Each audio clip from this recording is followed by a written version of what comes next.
I have to admit, I'm a New Yorker. I'm very curious about what's happening down here in South Florida, and this is the perfect duo to really talk about it, because not only have you, Mr. Ross, really built a lot of what's going on here right now, but you're bringing much more down to the city with bringing Vanderbilt, having many programs really being built in the city to kind of create the next generation of talent in the city. First, Steve, can you explain why South Florida? Well, I think we're living in a country that's going through a tremendous change. And I think that, since the pandemic, I think people are really looking at change in a different way. And more or less, for those who are able to adopt it, they are. And others still continue to fight it.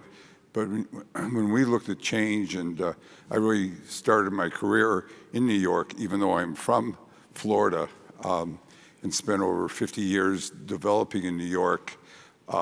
And because I saw that at that point in time, the place for the greatest opportunity. And now I see as change is occurring, and that Florida really represents, I think, from a real estate perspective, as a developer, the greatest opportunity really in America. So that's led me to really, I thought I was going to slow down, and seeing the opportunity, it really got my juices going, and I've never worked so hard, and it's really having a lot of fun and hopefully doing something very impactful. So maybe both of you can kind of explain what you've brought to the city, because you've got together, you're bringing new educational programs here, you're working with employers. Why South Florida for you, Dean Steenburgh? So South Florida for us represents a way for us to grow and expand the impact that we have with students in an area of the country and in an economy that's really thriving. So for us, the reason that business schools exist and the reason that business schools thrive is that we create opportunities for our students to go out and have influence in the world.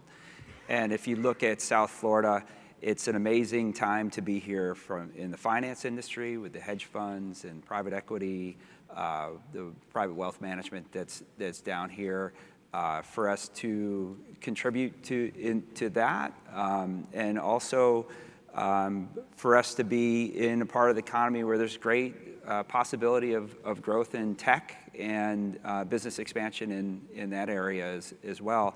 It's fantastic. I mean, for us, we're in a wonderful market in Nashville. We look at South Florida and we're like, wow, it's booming down here. It feels very synergistic in terms of what we can create.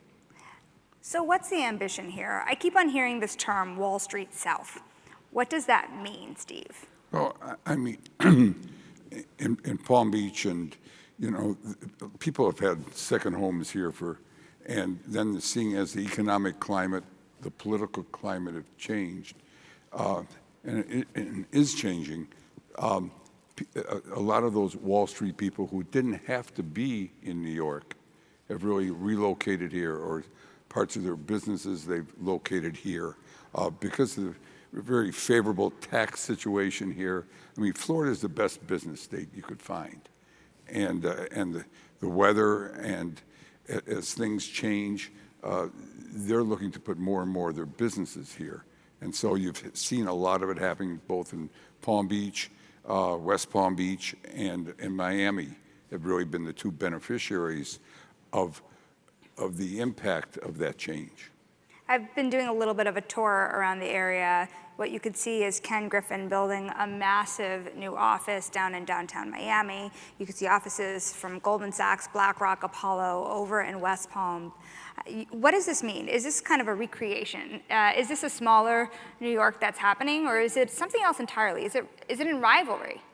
Well, I mean, look, New York is the greatest city in the world. It will always, I think, be the financial capital of this country. And today, it's attracting a tremendous amount of tech because young people today want to be in New York. But there's also, it's not the only place. And I think when you look at where future growth is and where it's going and where people want to be, I think Florida is a great alternative. I mean, people have looked at Florida traditionally as being a state where you retire, but I think South Florida and what's happened South Florida is different than the rest of the state of Florida. And South Florida is really comprised of Miami-Dade County, Broward County, and Palm Beach County. And when you look and you see the things that are happening here, it's really dynamic. It's like no other place in the country. And I think that you add that together with the business climate and how favorable the laws are here, especially, the state constitution prohibits an income tax. So there'll never be an income tax here. So obviously, economically, it's a great place where people really want to choose to either open businesses, which we think will be the next big thing that happens in Florida, as well as retire here. But I think South Florida, it's becoming so expensive, and that it's really going to be the place where businesses really grow. The high wealth generating type of businesses, albeit financial services or even in tech. And I think tech is going to be the really next big industry that really finds a place where they, other than Texas, where a lot of them are going, where they'll gravitate to. So in preparation for this conversation, both of you kind of outlined this vision of South Florida really becoming the next Silicon Valley. How will that be true? What will make that true? How long will that take if you believe that's true? Yeah, so while I'm the dean of the business school, the project that we're working on is bigger than that. And if you look at the partner school, the sister school that we have, it's the College of Connected Computing at Vanderbilt that we're just creating now. Will be the biggest partner down there. And the way to think about this is that we see for the next 40 years, you'll have tremendous development in tech. I have a degree from way back when in statistics. It's been rebranded as data science. It's the greatest rebranding of a degree I've ever seen. It's really wonderful. I did quant finance myself, and I'm the world's most boring girl. Yeah, so it's like, I couldn't agree with you more. Fantastic degree. I actually think it's super interesting work, and you could have a 40-year career in that space. So what I see is the possibility through, by marrying people with computer science skills and tech skills and business knowledge, a great way to grow businesses and to develop new ideas. And that partnership between universities and businesses that comes so naturally in a business school is something that we're deeply focused on, and we think will lead to a wave of investment and innovation for a long period of time. So we're very thoughtful in terms of how we put together programs, the types of things that we're investing in, because we see this as a long-term gain, and somebody's going to make this happen in the economy. Why not us? What I'm taking from both of you is that part of this is the kind of skill sets that are needed for this economy that's growing here, but also you had mentioned that people are actually coming to South Florida now more and more from California as well. How much do you see that happening? Well, I mean, before the disaster, the fires in California, there were a lot of people that were really, I think, one of the largest groups of people coming to Florida were from California. I mean, when you start comparing, the tax structures and the rules and regulations, and Florida being a great business state, it's a right to work state, and they don't want to be California. I mean, it's really, it really is much more conservative from that standpoint, and alluring to business. So, we really saw the fact that what's happening in the rest of the country, politically and economically, that Florida and South Florida was the place to really grow for the next generation or the next century. And so we had to bring together, the reasons why people would come here and what Florida lacked, which was really education. And we were able to attract Vanderbilt to come here, and they were looking at it kind of like the same way we did as that opportunity. But then we also, had to bring hospitals here, like in Palm Beach. We brought the Cleveland Clinic, which is going to open up a state-of-the-art new 200-bed hospital with a cancer center. K through 12 schools. You had to bring all those ingredients that people are looking for to where they would to kind of relocate. And those things are all happening today, and dealing with the infrastructure first to attract those businesses is what, we've kind of really concentrated on. And that's all throughout South Florida here, from Miami to Palm Beach. Now, the other reality of the issue is that the problem with education in Florida starts way before they're the age that they're going to Vanderbilt for business school. And a lot of people who are moving here say that, well, wait a minute, we're having a really hard time finding schools for our children. It's making it hard for employers to bring more and more of their staff here from these other cities. What do you do about it? Well, you won't get people to move if you don't have great schools, both private schools, charter schools, and public schools. What we've done in Palm Beach County, we've gotten to Wellington, one of the top private schools in the world. They have 14 schools internationally with over 14,000 students. And basically, we've got that approved in Wellington. They're coming here. They're working on their plans now, and they expect to open within 3 years. So, you have to bring them, and I think if you just wait for things to happen, it's going to take a long time. So we're very proactive in really understanding what is needed for growth and bringing it here and making it this a place that really is kind of like the new era where people want to be. So you were talking a little bit about the skill sets that are needed for this new economy that you're focusing on over at Vanderbilt. What about the employers? What does that conversation look like in terms of the people that are coming to you now to move down here to get a job right after? Bring us inside that dialogue. Yeah, so the dialogue is people are extremely excited about the possibility or our potential once we open the campus. And just to build upon what Steve had said, having an ability to continue your education in the form that you'd like to continue it is really important, particularly at the graduate level. So if you look at the types of programs that we will add to the economy, we'll have daytime programs in typical areas like finance, in typical areas like data science and everything in between across the spectrum. But we'll also have executive education programs that are non-credit bearing and executive MBA programs where a person can come, they can have a job here, build a family here because they'll have all the services that are being built within the community, and they'll be able to keep that job and advance within their companies by doing an executive MBA where you don't have to leave your employment to get your education, because people want a bit of everything. And it's a very diverse set of students that we deal with in a business school. We're happy to help them reach whatever dreams they have, both personal and professional, to make that happen. So I think people are very excited about that possibility of our coming and providing those services and sort of keep the talent right here in Florida. If you look at it, you see how Silicon Valley grew. It had Stanford University and San Francisco with all the capital there.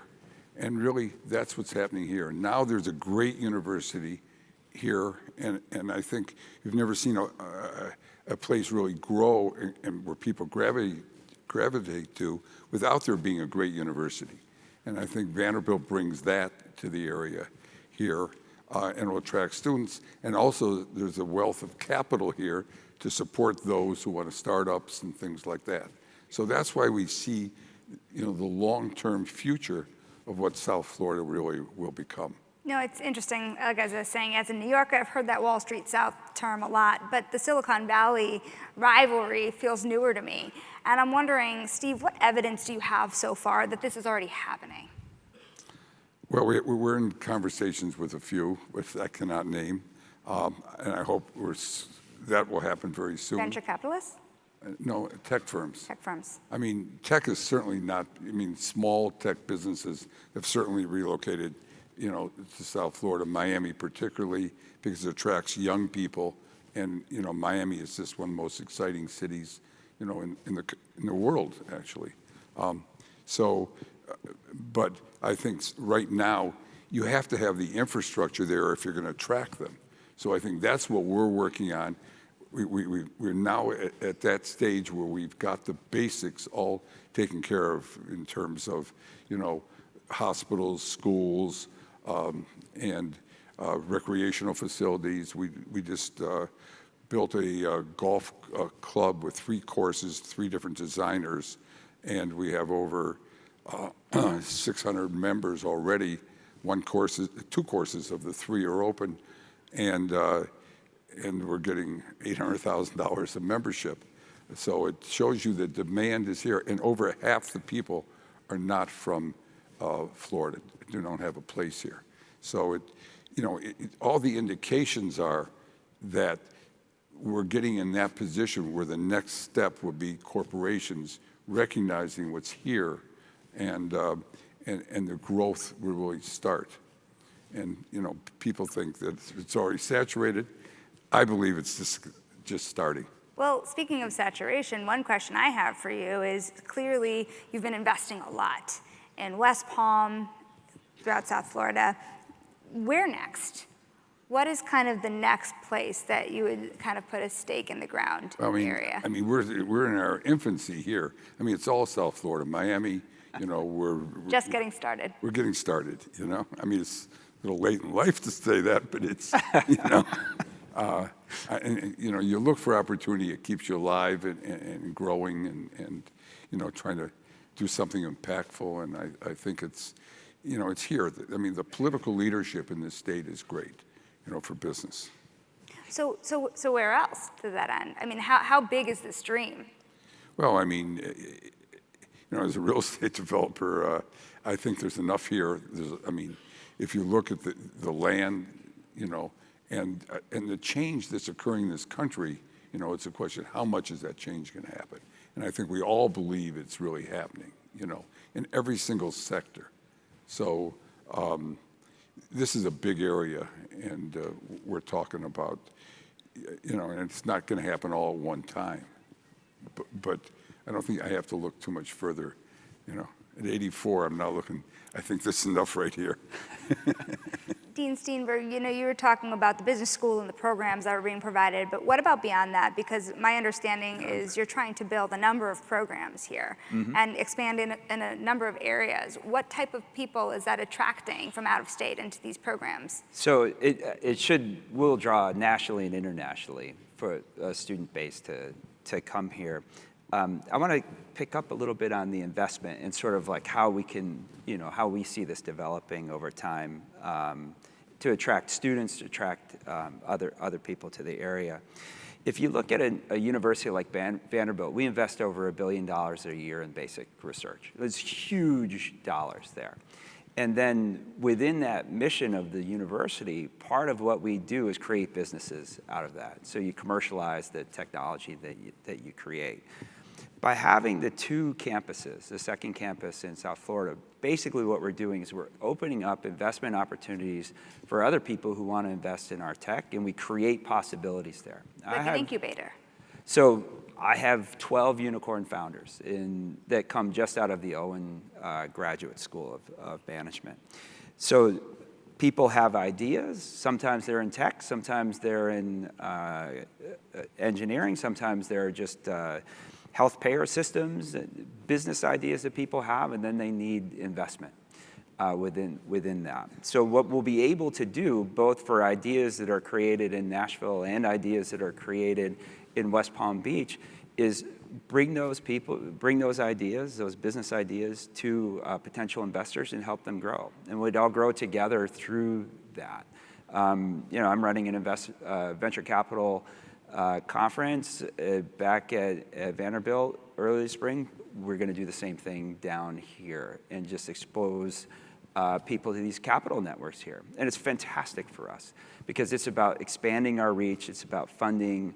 We have people that are so smart at Vanderbilt, helping them achieve their dreams and grow businesses. This is just going to give us a much bigger platform and footprint to do. I hadn't thought to ask this. I keep on asking this of you because you had such a big mark on the New York City real estate market here, but when it comes to Nashville, also another very fast-growing city, tons of people moving there. How do you choose what you like better? I actually don't. I love Nashville. I don't view it as a choice. I view it as something that's very synergistic. So, I mean, if you want to do something in life, you put yourself in the way of trouble. You just hang out there, and then good things sort of happen. And we view that these two markets are exactly the same. And I was down here as we were exploring this possibility. I had an alum in private equity, and he's saying, you would love South Florida. It is just like Nashville. There's so much economic growth. It's so business friendly. It's wonderful. And I'm thinking at the time, if you only knew what we were talking about right now, because it's really something for us. It's a way to expand our footprint. And to give you a sense of what we want to do, is we're talking about doubling the size of the school. We view this as a huge opportunity. This isn't like, a second, satellite campus. This is like, we see growth here, we're gonna go for it. Are you looking for more investment? We'll always take investment. Okay, so I have 2 Florida questions for you. Since the election, it seems like a lot of people have been coming down to Palm Beach in particular, given that this has been where the president has resided so much as well. Have you seen a change in terms of the number of people, business leaders coming to Florida, or was that kind of transient? Well, I mean, I think that, you have to look long term. And, he's here for, another 4 years. And yes, the activity is, picked up, in the Palm Beach area.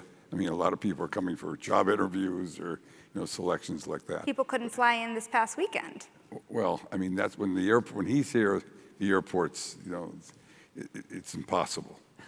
But, I mean, in terms of growth, you have to look a lot longer term because it takes time to get the approvals, to build things, and it doesn't happen overnight.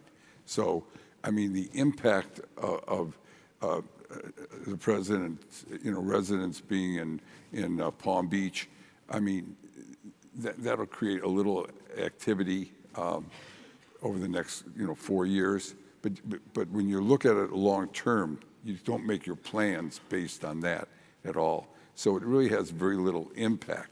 I think all the right ingredients are here for that growth to occur, and it'll happen if we have the infrastructure to handle it. The other Florida question that's interesting outside of finance is sports. We're really around the corner from F1 Miami. Of course, you're an owner of the Dolphins. What does that bring to the area? Florida hockey, we were saying, is some of the best in the country apparently now. Well, I mean, sports and owning a sports franchises brings people together. And really, one of the reasons why I bought the Dolphins, being a real estate developer, I want to do things to enhance the community and bring it together. And certainly, today with the popularity of sports growing and the right and media rights that go with it and creates the value of those franchises is increasing dramatically, and it has a lot more interest from people and even in investing today. So I think South Florida is a great mecca for sports, and will continue to grow. Hopefully we'll start winning, but that's what it's all about. But just seeing the growth of Formula One and the impact of that, it's become now the most important Formula One race, in the world. And then the Miami Open tennis tournament, being able to retain it here in Miami and seeing the growth of that. I mean, this community is growing in every single way, and certainly sports helps brings it together. And and there's also been very good investments at the same time. Okay, so I'm a reporter for a living. I need something to hold you both accountable to. In 5 years, what should I expect? What's kind of the big projection you can make for me? In terms of what the landscape What you're trying to looks build. here? No, I think what we're not trying to build. I think what will evolve is you'll see a lot of firms relocate here to Florida. It will continue to grow. It'll probably, I think being the fastest growing place, which has been in the past and will continue to be that. And it's a very exciting place to be, you know, and the importance of Florida and, you know, why everybody's here. Why do you have your conferences here? You know, it's because people want to be in Florida. And it has a lot to offer besides Well, it sounds weather. like I will be next talking to you with another tech giant in the city. I would hope so. Yeah. One big goal. We'll have an open campus 5 years from now, vibrant programs from, you know, right after undergrad all the way to executive MBAs, non-degree programs.